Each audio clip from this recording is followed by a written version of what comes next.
નમસ્કાર મિત્રો, D farmer ચેનલમાં તમારું સ્વાગત છે। દેશ, દુનિયા અને ગુજરાતના તાજા, મોટા અને સૌથી મહત્વપૂર્ણ સમાચાર જાણીએ તે પહેલા ચેનલમાં નવા હોય તો ચેનલને જરૂરથી સબસ્ક્રાઇબ કરી અને વિડીયોને લાઇક કરી દેજો। મંદિર સરકારી સંપત્તિઓ બાદ વક્ફ બોર્ડનો ASIના 156 સ્મારકો પર દાવો, હુમાયુનો મકબરો અને કુતુબ મિનાર પણ સામેલ। એકનાથ શિંદેએ મળીને રાજ ઠાકરે પાસે પુત્ર માટે સમર્થન માંગ્યું। મુસ્લિમ મહિલાઓને કડક કાયદાથી મળશે આઝાદી, દુનિયામાં બનશે નવો ઇસ્લામી દેશ। શિષ્યવૃત્તિ માટે રેશન કાર્ડ નંબરની એન્ટ્રી દૂર કરી પ્રક્રિયા સરળ બનાવવા ભલામણ કરી। સુરતમાં નવરાત્રીને લઈને પોલીસે જાહેર કર્યું ખાસ નોટિફિકેશન, રાત્રે 12 વાગ્યા સુધી વગાડી શકશો લાઉડ સ્પીકર, શેરી ગરબા માટે કોઈ ટાઈમ લિમિટ નથી। પીએમ મોદીએ યુક્રેનના રાષ્ટ્રપતિ ઝેલેન્સ્કી સાથે મુલાકાત કરી રશિયા યુક્રેન વચ્ચે ચાલી રહેલા યુદ્ધના સમાધાન પર ચર્ચા કરી। બનાસકાંઠામાં વાવ વિધાનસભા ચૂંટણીનું 15 દિવસમાં જાહેરનામું બહાર પાડશે ગેનીબેન ઠાકોર। યુપીઆઈ ટ્રાન્ઝેક્શનમાં ફી સામે વપરાશકર્તાઓનો વિરોધ, 75% લોકો ફી ઉઠાવવા તૈયાર નથી। નીતિશ કુમારે પીએમ મોદીને લખ્યો પત્ર, વંદે ભારત ચલાવવાની કરી માંગ। રાજ્યના નાના મોટા શહેરોના તૂટેલા રોડ, રસ્તા, ખાડા અને ભૂવાની ખુદ વડાપ્રધાને નોંધ લીધી। તિરુપતિ બાદ હવે વૃંદાવન પ્રસાદ પર ઉઠ્યો સવાલ, સાંસદ ડિમ્પલ યાદવે તપાસની કરી માંગ। ગુજરાત સરકાર નવરાત્રી ગરબાને લઈને એક્શનમાં, આયોજકો માટે જાહેર કર્યા નવા નિયમો।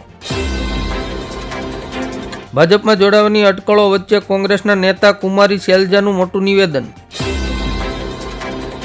અમિત શાહે કહ્યું ગોળીનો જવાબ ગોળીથી જ અપાશે, જમ્મુ કાશ્મીરમાં કલમ 370 ફરી નહીં આવે। અમેરિકામાં વડાપ્રધાન નરેન્દ્ર મોદીએ જણાવ્યું ભારત હવે તકો તૈયાર કરે છે, રાહ જોતું નથી। સીએમ યોગીનો હરિયાણામાં આક્રમક પ્રચાર, કહ્યું રમખાણો કરશો તો 7 પેઢીની સંપત્તિ જપ્ત થઈ જશે। ભારત તેનો પહેલો સેમિકન્ડક્ટર મેન્યુફેક્ચરિંગ પ્લાન્ટ સ્થાપવા તૈયાર, અમેરિકા કરશે મદદ। સુરતમાં નકલી નોટ છાપવાનું મિની કારખાનું ઝડપાયું, 3 આરોપીની ધરપકડ। તિરુપતિ મંદિરના પ્રસાદ વિવાદ પર બોલ્યા શારદા પીઠના શંકરાચાર્ય, ઘીની જેમ અસલી નકલી હિન્દુની પણ ઓળખ થઈ। રેશન કાર્ડ ધારકોએ ગામડે જવાની જરૂર નથી, દેશના કોઈપણ ખૂણે રેશન કાર્ડનું KYC કરાવી શકશો।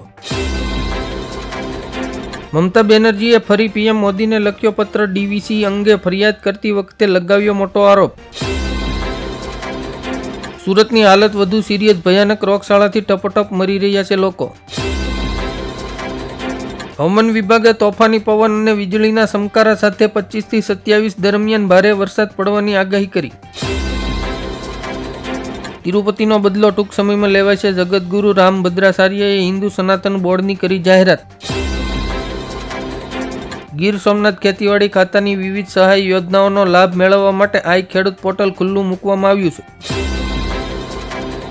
તિરુપતિ વિવાદ વચ્ચે પવન કલ્યાણ ભગવાન વેંકટેશ્વરને પ્રસન્ન કરવા 11 દિવસ સુધી તપસ્યા કરશે।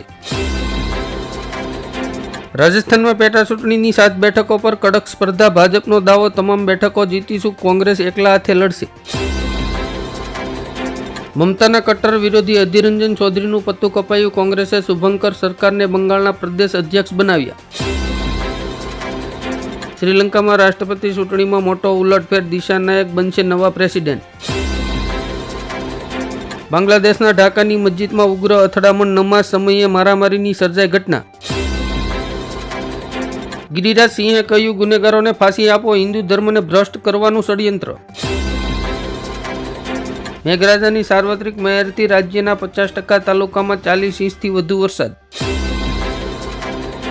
ગીર સોમનાથ જિલ્લાના ત્રિપાડા તાલુકાના મોરડિયા ગામે ગામ લોકોએ નેશનલ હાઈવેને કર્યો ચક્કાજામ। અડવાણીનો નિયમ પીએમ મોદી પર કેમ લાગુ નથી, કેજરીવાલે મોહન ભાગવતને પૂછ્યા 5 સવાલ। ભાવનગરના યુવરાજ જયવીરરાજ સિંહની શંકરસિંહ વાઘેલાને સિમકી ક્ષત્રિય સમાજની પોલ સતી કરી।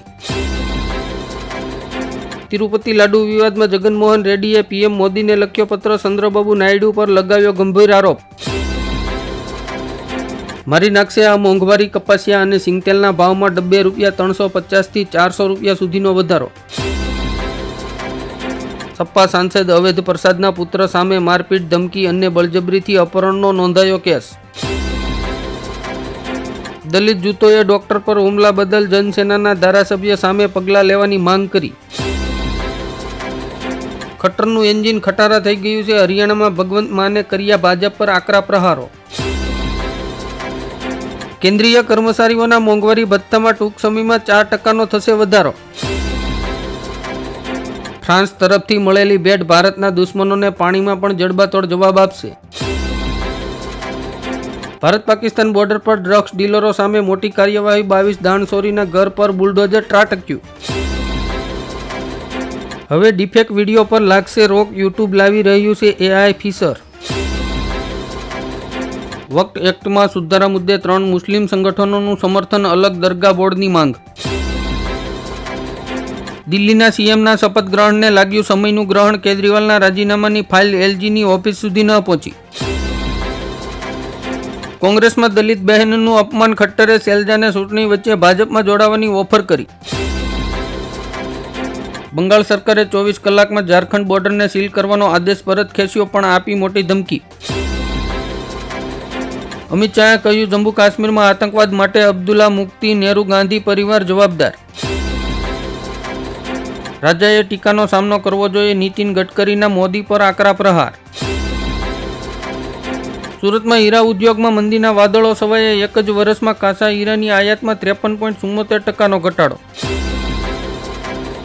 આમ આદમી પાર્ટીએ કેન્દ્ર સરકાર પાસે અરવિંદ કેજરીવાલ માટે સરકારી આવાસની માંગણી કરી.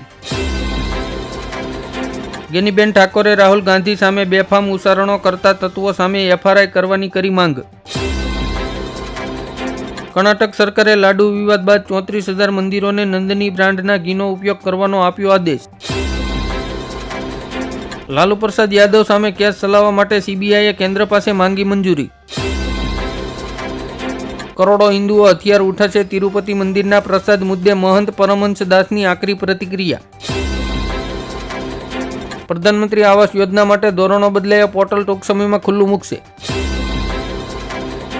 ગીર ગઢડાના સણાવાકિયા ગામની સરકારી મંડળીમાંથી મૃત ખેડૂતના નામે મંત્રીએ 6 કરોડ રૂપિયા ઉપાડી લીધા. ભારત સરકાર દેશના નાગરિકોને મકાનથી લઈને અનાજ સુધીની રેશન કાર્ડમાં આપશે 8 સુવિધા. ગુજરાત હાઈકોર્ટનો મોટો ચુકાદો. લગ્નનું વચન આપીને શારીરિક સંબંધ બાંધવો દુષ્કર્મ નથી. સરકાર દ્વારા ઈ-શ્રમ પોર્ટલ પર નવી 10 યોજનાઓને લિંક કરવામાં આવશે. કરોડો કામદારોને થશે લાભ. સત્તા માટે દેશના ટુકડા કરતા કંગના રણાવતે ફરી રાહુલ ગાંધી પર નિશાન સાધ્યું. ભાજપ માટે જંબુનો ગઢ તોડવો અઘરો. 31 વર્ષમાં માત્ર 58.85% વધ્યો વોટ શેર.